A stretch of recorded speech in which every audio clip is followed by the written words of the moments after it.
Good morning, students. I'm CP Ushanani, head of the Department of English, Jagaduru Renukacharya College, Racecourse Road, Bangalore. Today, I'm going to discuss with you a chapter in fourth semester BA of Bangalore University.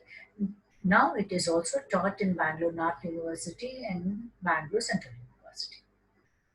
It is an interview with Sandhya Suri. Before we actually take up the text, first let us take up the brainstorm session. The first question is, what is discrimination?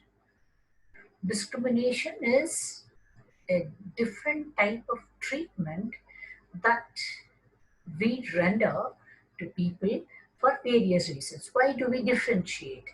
Based on their color of the skin, caste, creed, financial status, and gender. Discrimination is in practice all over the world. But in our country, we have only two discriminations, fortunately. One is discrimination based on caste, the other one is gender discrimination. Though discrimination is quite rampant all over the world, it is gender discrimination which is uniformly practiced everywhere. We do not have discrimination based on class in our country. Similarly, caste discrimination doesn't exist, say, in America. But gender discrimination is everywhere, maybe more dominant in our country.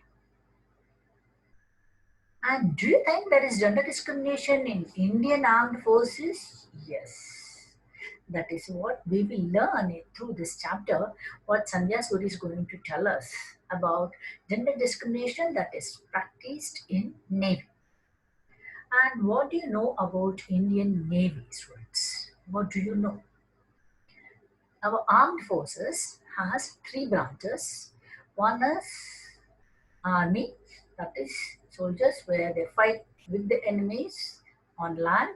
Other one is navy where we fight on sea. The other one is where we fight in air. And Sandhya Suri was an officer in navy.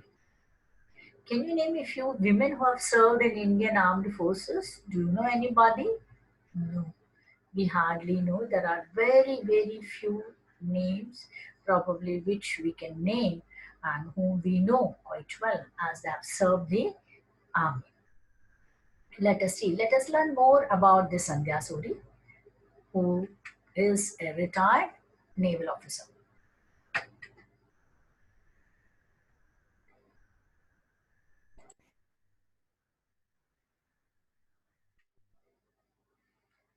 Sandhya Suri is a retired naval officer. She is one among the few fortunate women who had the privilege of serving on board a warship. Women are generally not appointed, not easy for a woman to get into Navy and more so to be sent on a warship. The third Indian Navy Academy batch had 14 lady cadets and Sandhya Suri was one among them. Her career had been quite versatile as she has played dual roles both internationally and in India in the field of logistics, sales, customer care, administration, human resources, and training. She is an arts graduate from the University of Jammu. I'm sure this should be quite motivating to all our BA students who generally feel low. Now, BA students, sky is your limit. She also has amazing sportsmanship qualities and is currently the executive director of Duo Private Limited, which is an aerospace and defense company based out of Chennai. She is very enthusiastic as her learning never stops. She is the only lady in her family to serve in the armed forces. Here is her story as per her interview at the Better India. An interview was introduced to you students, so you will know how an interview actually takes place. One interview is there in the textbook and you are also taught interview skills as part of your language component. What is this Better India? Better India is an Indian digital media platform focused on positive stories. 30% of its audience uh, comes from outside India. So let us begin the interview of Sandhya. Before that, let us know how actually she got into Navy. In August of 1994, a 22-year-old girl received a call to report to the Naval Academy. The excited young girl, who was back then studying masters in English and preparing for IPS exams, dropped everything at hand to be one among the 14 women candidates of the 3rd Naval Academy batch. Yes, she was studying for her masters in English, and as she was also preparing for IPS, she got a call from Navy. She was very happy to leave everything and report to the Navy. TBI speaks to retired naval officer Sandhya Suri, who is among the few women posted to serve on board on Indian naval warship. But today, the Indian Navy doesn't assign women officers on warships. So only few women had the privilege of being sent on warship, and Sandhya Suri is one among them. So let's begin the interview. The first question is, what inspired you to join the Navy? Sandhya Suri answers. Cliched as it might sound, I have wanted to be in the armed forces even before the induction of women came into play. It's a uniform thing, I suppose. Sandhya Suri says she was greatly attracted to Navy, maybe because of the uniform, because of the pride in wearing the uniform, that attractive uniform of Navy. I wanted to be among, sorry, I wanted to be doing something worthy. My dad has been my constant motivator through my growing years, especially. Yes, she owes her career to the inspiration that she derived from her father. I was preparing for my IPS exams then. I was in college studying my masters in English, playing a lot of basketball for the state, and also teaching English at the Army School in Kaulucha, Jammu. When the call for the Navy came, I dropped the IPS road and very happily so. I had initially applied to the Army, then Navy and Air Force. The call came from the Navy and the Air Force. I was attending my Air Force SSB when the call to report to the Naval Academy came. She was preparing for IPS. She had applied for Army, Navy, and Air Force, all the three. She got a call both from Navy and Air Force. In fact, her call from Air Force was a little earlier, and she was attending a training program of Air Force, but her first priority was Navy. So when she got the call from Navy, she reported to Navy, leaving behind all other options. The next question, how did you feel back then on being selected? A huge sense of pride and relief that the IPS exams could be dropped, to be honest. He says that it was so tiring and exasperating to prepare for IPS, and the competition was so high. So good that she need not continue preparing for IPS was her first reaction. I was super excited. I recall my Air Force SSB board president asking me to stay on and join the Air Force. I'm glad I joined the Navy though. Yes, her Air Force SSB is a special board which actually recruits officers. The president asked her to stay on and join Air Force. She said no and she preferred Navy, and she is not repenting for it. Not any time. I haven't ever regretted it. My dad was ecstatic and my mom petrified. Father was very happy. Mother did not know how to react because she was so happy. I'm the only girl in my family who has served in the armed forces. The next question is, how was your first day at work? I was commissioned on 18th August 1994 and have served for 7 years. We have to undergo training before our first posting. I trained at the Naval Academy in Goa first, followed by CLABS, that is CLABS in Kochi, Hamla School of Management and Logistics in Mumbai, NVCD basic training at Lonavala, and then a ship's attachment on now decommissioned aircraft carrier INS Vikrant. All of this lasted 11 months before I got posted to the Eastern Command. So she got training in different places for 11 months. After 11 months of rigorous training, she got her posting to the Eastern Command. The next question. What were the challenges you faced at the time? You have few pictures here to see the training program. Fitness is such a mandatory thing. Mental resilience too. Physical fitness and mental fitness.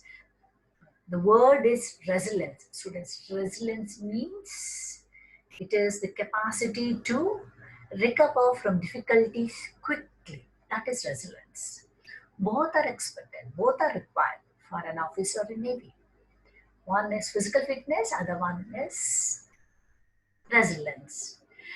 I was already playing basketball for Jammu and Kashmir State then, hence I was working out almost 4 to 5 hours every day. That helped a lot. I didn't have much of trouble over that. So physical fitness she already had because she being a sports person, she was a player. She was rigorously playing basketball for Jammu and Kashmir State. So physical fitness was good. What about resilience? Probably resilience was in her blood. It was her inherent quality. The biggest challenge for me was to insist I was an officer and not a lady officer, as we were referred to. This is one thing that she says again and again because they were always addressed as lady officers, and she feels, why do you discriminate? This is discrimination. Why do you call us as lady officers? Why not an officer? Whether it is a man or a woman, officer is an officer. The challenges most women probably face is about letting go of the fact that you are a woman.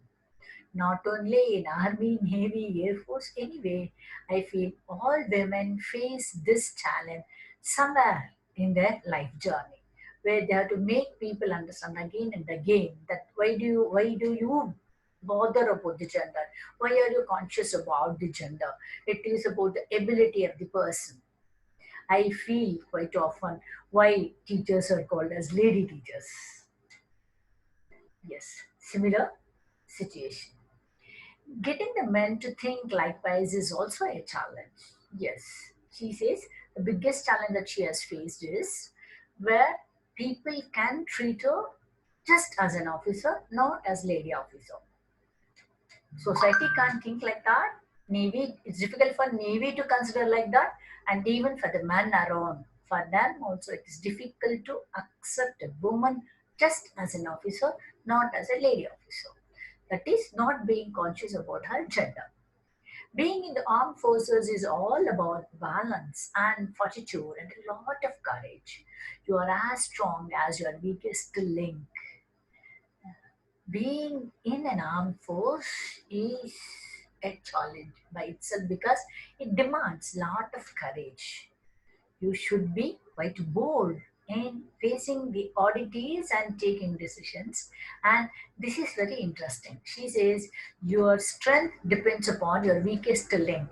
Each one of us have our weaknesses, and that weakness of yours decides your strength. My greatest challenge in the Navy was, she says, to fight to be considered a uniformed military personnel and not a woman. I think this is every woman's challenge in the services. Yes, I also say this has been the challenge even for me. The next question. You are among the lucky women who have had the opportunity to serve on a warship. What was the experience like? There are women who are working in the army, but generally they are not sent to war front. And in Navy, they are not sent on a warship. She was lucky that she was sent on a warship. See what Sandhya Suri is going to tell us. I am among the fortunate few who had the privilege of serving on board a warship. I was posted on a logistics warship that lends out support to the fleet in terms of logistics, replenishment at sea. That particular posting was my best one in the Navy.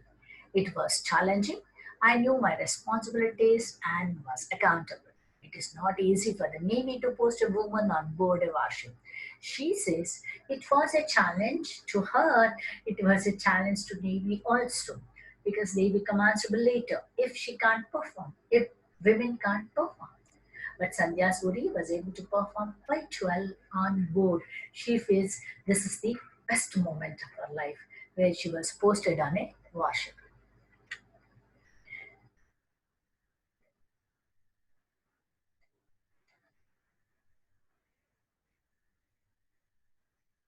It has been a male domain for too long. I'm not sure. Even when I was posted, that the men were ready. It was a challenge in terms of proving myself over and over again professionally. It was as simple as objecting to being addressed in a forum as officers and ladies. Just telling you, even when they would address, they would say officers and ladies as if that lady is not an officer. You know, I'm in uniform, that is all. I may be a man or a woman. I have the same responsibility. I think it is also more challenging for the men to have a woman serve on a ship. Men also find it very difficult to accept this as a challenge. Almost all the men felt that women had privileges. That's a complaint that men had there. Women had special privileges. Why special privilege for them?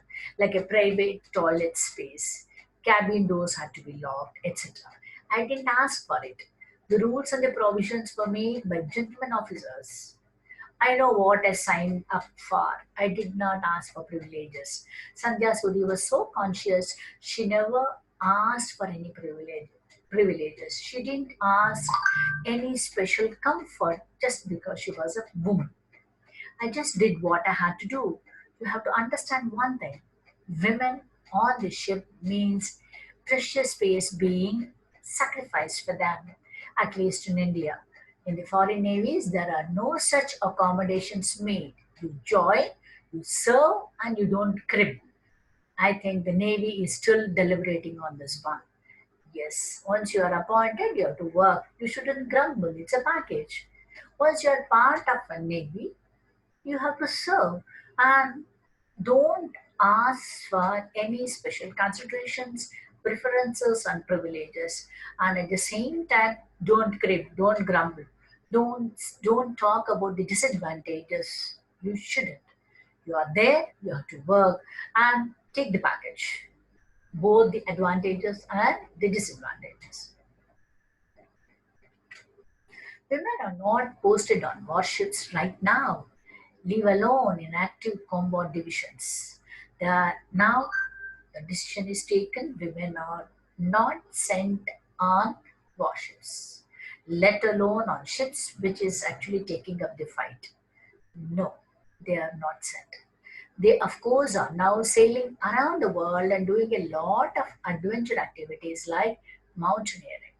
I'm glad about that and really proud of them. Women are quite adventurous now. They're taking up so many adventurous activities, and Sandhya Suri is quite proud of them. There has to be more through, though. I get their concerns. I also don't believe that women should be kept out of ships. Just play fair and don't draw out privileges. She feels only merit should be taken into consideration while recruiting, while posting, while assigning work. Gender shouldn't be taken into consideration. See, all through Sandhya Suri has one complaint, or her, what should we say, her pain that there was not justice. She was not recognized for her merit properly. She didn't get her due. For a gentleman officer, he has to serve sea time at least for a year to get promoted. I think that is where they could start. I suppose the laws are needed to be objective, not subjectively gender focused. She feels that there should be no discrimination even in this sense. When a gentleman officer, when he has to be promoted, 1 year he has to work on say. Have the same rules for women also. Don't discriminate, don't differentiate, don't give them any preferences. Don't be kind to them. That is not being fair. The rules should be same. That's what she says. Rules shouldn't be subjective, it should be objective. Please don't be gender focused, is her plea. If women join the forces and crib for privileges they shouldn't have joined in the first place. This is about serving the Tiranga, that is our national flag, which represents the nation. I wouldn't think there needs to be a bargaining space here for anything.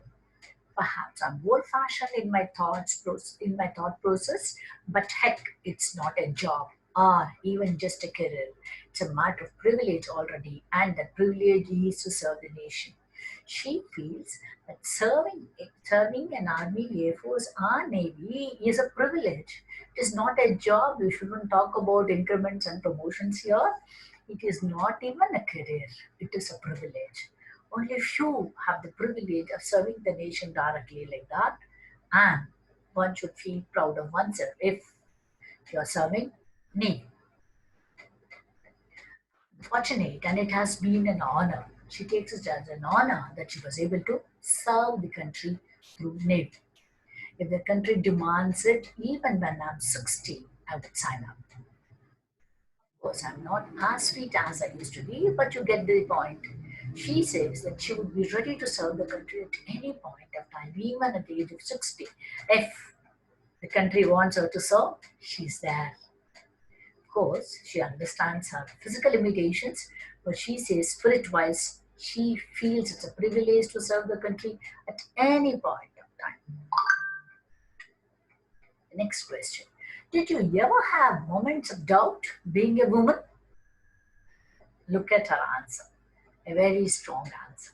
Not a single moment. Not now, not ever. That's nice. That's the spirit. Share with us one of your fond memories being a Navy officer is a question. Like I said earlier, the posting on the warship was my best. I used every little thing I had learned and been trained for. She was at her best when she was on the warship. That is an operational as one can get in peacetime. I have done that. She did everything that she was trained for, she was good at. I have painted the ship, took in the time, so work that one is expected. She says, I have painted the ship, I have cooked for the crew, I have been through crisis with the crew, and we have all seen a great journey together. I did none of this for a reward or award. I did it because I was a part of the team and that was at sea. And what does she say? The team spirit is most needed in a situation like that, and she was good at it. I probably kept my head more balanced in emergencies than a lot of others did.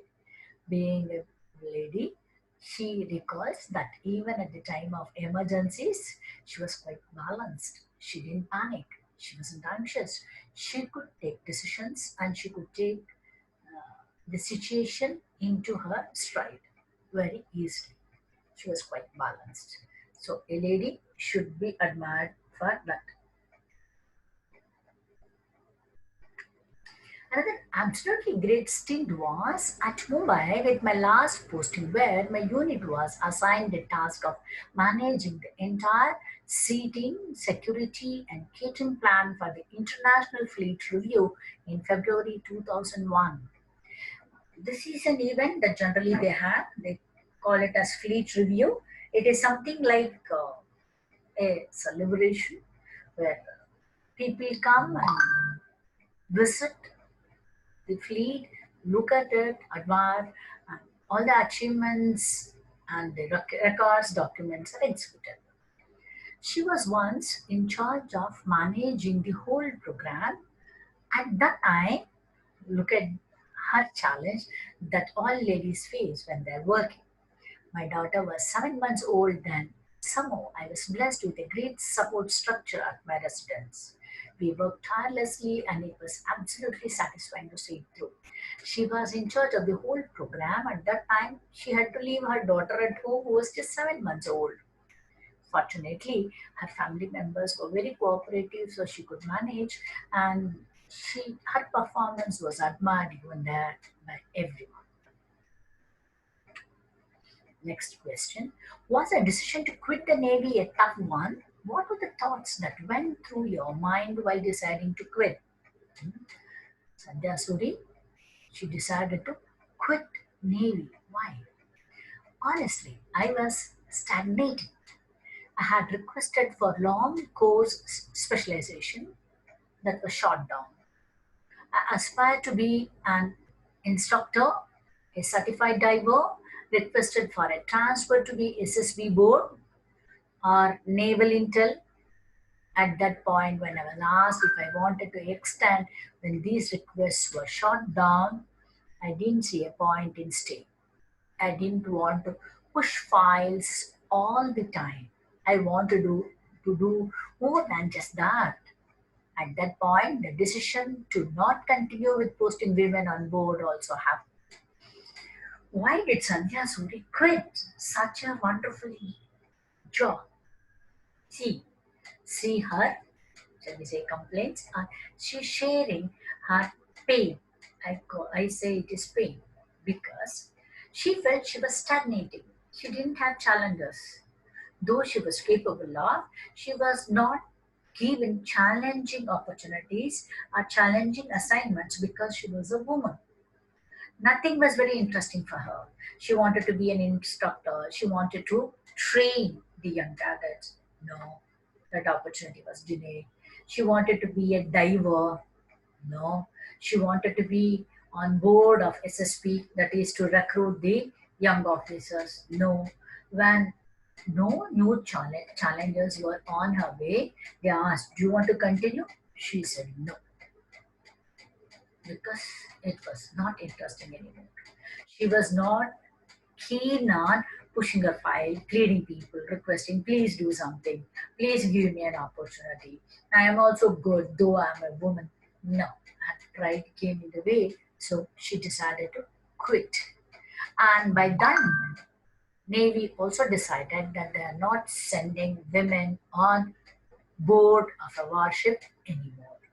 So even the door is closed, she felt she shouldn't continue Navy anymore. There was no permanent commission at site either. No permanent assignment was given to her. She was not posted in any long duration assignment. There has got to be something. Even today, the women officers are still struggling for a permanent commission. Even today, in Navy, the lady officers are struggling because they are not given a permanent commission. Look at this. Look at the way women suffer because they are women, where the merit is not recognized just because of the gender.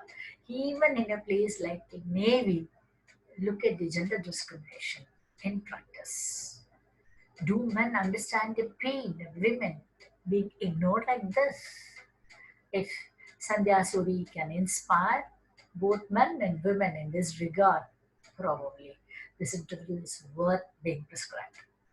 Their prime years have gone, women's prime years have gone in service to the nation, and we, as a service, are yet to execute a decision on it. Having said that, I think it's a tough one for the Navy, even when it is not 2001. But Sandhya Suri understands all the complications for the Navy to take a decision in favor of sending lady officers on board. There are so many complications. She says, I understand.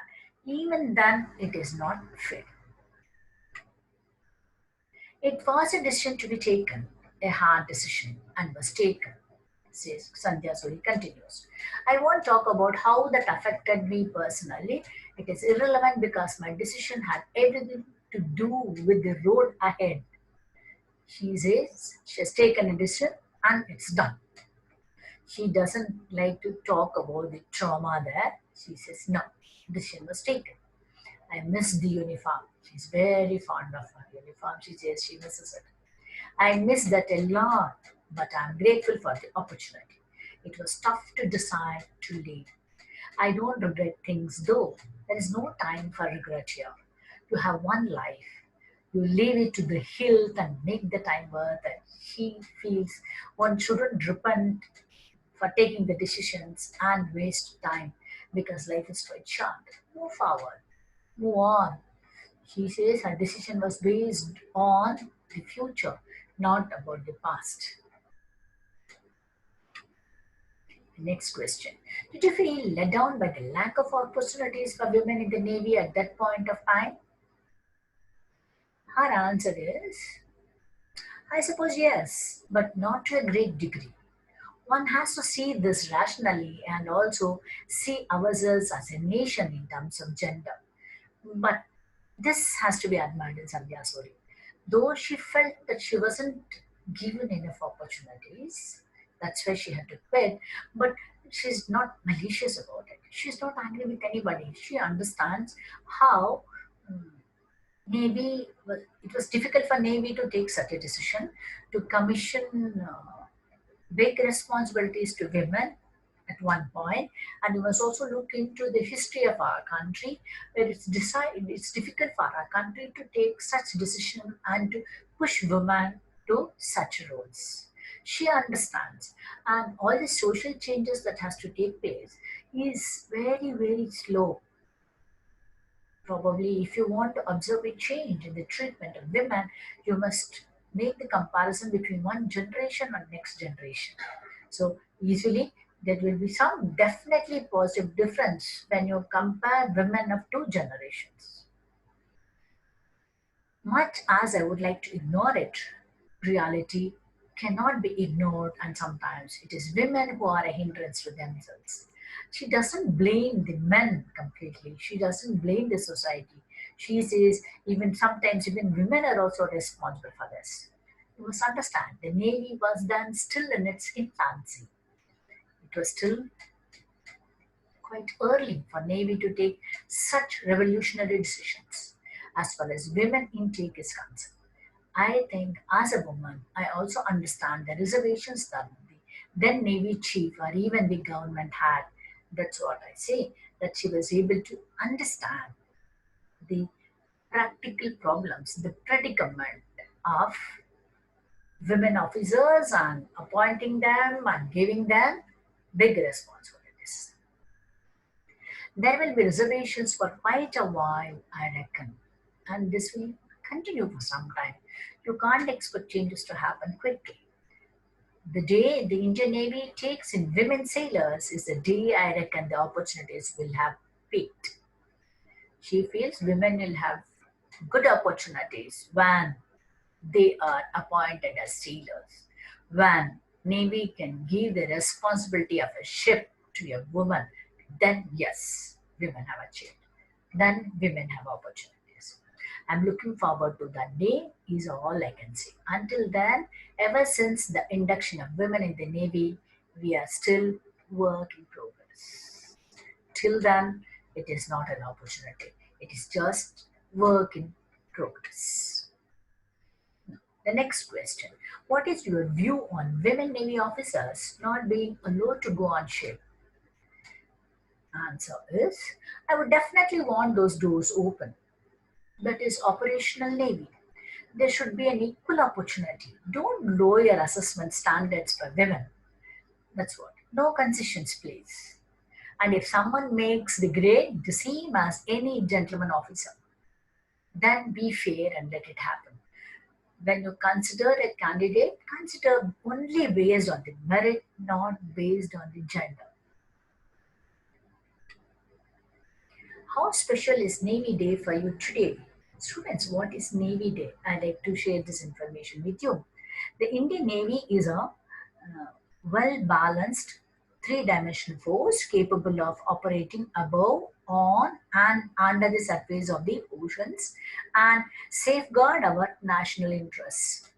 The President of India is the Commander in Chief of Indian Navy, and this is interesting.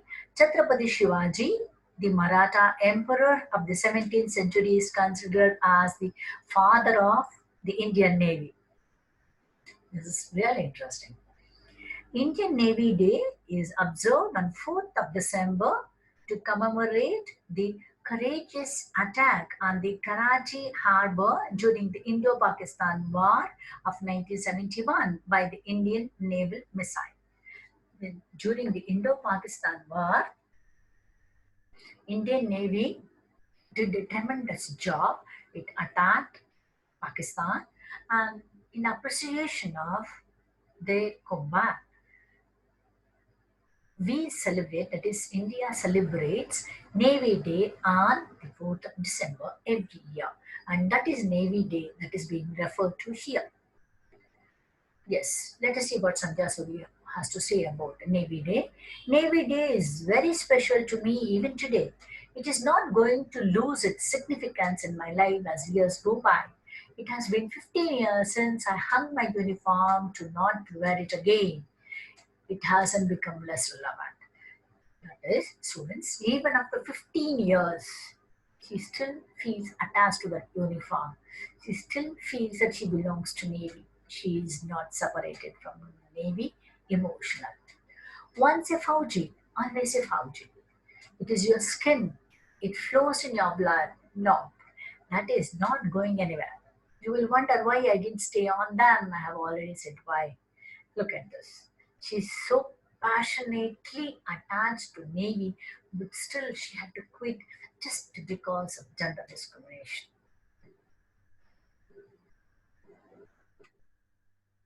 How do you feel about the question? How do you feel about the present opportunities available to women wanting to join the Navy?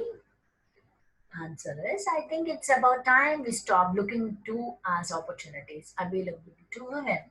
It is time we just invite eligible young citizens to join the services. Gender should not be mentioned. That could be the opportunity in the right sense of the word. She says the day the recruitment is based on the merit, capabilities, not on gender, that is an opportunity. Till then, it is not an opportunity. You need 10 officers, appoint 10 officers. Don't worry about gender. How many lady officers and how many men you need? No, that shouldn't be the criteria. You just need officers. When Navy can trust women with their capabilities, that is the day when we can think that there is opportunity. What is your advice to women wanting to join the Indian Navy? If you are, answer, if you are looking at it as a career and a job, please don't join and undermine our initial efforts to utter pride in serving the nation. Look at her, she's so proud of Navy. Join because the pride of having the privilege swells your heart. You should be passionate about it. Even to think of Navy, you should swell. Your mind, your heart should swell in pride. Join if you can live by the oath you take. Every word of the oath you should take seriously. You shouldn't be casual. Join if there is more to you than just the thought of glamour in uniform. It's not just the glamour of the uniform, you must feel the uniform. Join only if you can put your country before yourself, your ship before yourself, your team before yourself, and lead by example. He says you must join army only if you are selfless. Only if you feel your country is more important than your interest, your ship is more important than your interest, and your team is more important than your interest. In a nutshell, your interest should always take the back seat, and the interest of the country, interest of the navy, interest of your ship, interest of your team should be paramount. That should come first. If that is so, join Navy. Otherwise, don't join Navy. That is what she says. Yes, please don't tarnish it in pristine colors. Don't tarnish the image of navy. Don't discolor it. Shano Varun is a lifetime thing. What is this Shano Varun? This is a Sanskrit word. The meaning of it is, may the god of oceans be auspicious unto us. This slogan is used by Navy always. She says, Shano Varun. That is a lifetime thing. If you believe that, by all means go and shine. If you have all that passion, please go ahead, join Navy and shine. Shine there like a star. And if you are interested in contacting Sandhya Suri, I have given you here Sandhya Suri's email ID. You can make use of this and you can interact with her. She'll be very happy to answer your queries. I have given you glossary here. It is also there in your textbook. You can refer to this glossary. Go back to the material, make use of the glossary and understand the interview better. There are questions here asked. Please answer these questions. These are all 5 marks questions. And students, you can answer these and you can send them to me. I will correct them for you. And here are your another set of questions. They are all for 10 marks. You answer them also. If there is any difficulty, you can contact me. And there is one activity that I have suggested here. Listen to the highly inspiring, motivating TED Talks of Sandhya Suri on YouTube. What is TED Talk? I'll tell you what is a TED Talk. You may not be aware. Students, it is a video created from a presentation of the, it's a video created from a presentation of the main TED, that is Technology, Entertainment, Design Conference, or one of its many satellite events around the world. The talks are online and they go around under the slogan, Ideas Worth Spreading. TED Talks are available. They are on general topics. They are highly inspiring and motivating on varied topics. And you can find such TED Talks of Sandhya Suri in YouTube. There are 3 very popular TED Talks of Sandhya Suri. One of them is The Journey to Space. The other one is A Reality Check. The third one is Step Out Your Comfort Zone. You can watch them. Hope you will get inspired and motivated by Sandhya Suri. Thank you.